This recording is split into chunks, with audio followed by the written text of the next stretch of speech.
नांदेड माहूर येथील दत्तनगर भागात वानराचा हल्ला. या हल्ल्यात 6 जण जखमींना यवतमाळ येथे हलवण्यात आले. माहूर शहरातील वार्ड क्रमांक 8 दत्तनगर परिसरात भटक्या वानराने धुमाकूळ घालत अनेक नागरिकांवर हल्ला केला.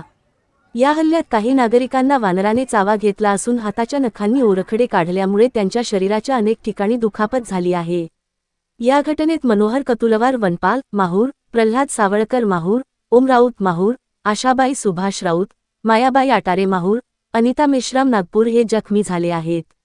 हल्ल्यानंतर सर्व जखमी नागरिकांना तात्काळ माहूर येथील शासकीय रुग्णालयात उपचारासाठी दाखल करण्यात आले आणि प्रथम उपचार करून यवतमाळ येथे हलवण्यात आले आहे. घडलेल्या या घटनेमुळे परिसरात भीतीचे वातावरण निर्माण झाले आणि वनविभागाने तात्काळ कारवाई करत या वानराला ताब्यात घेतले आहे.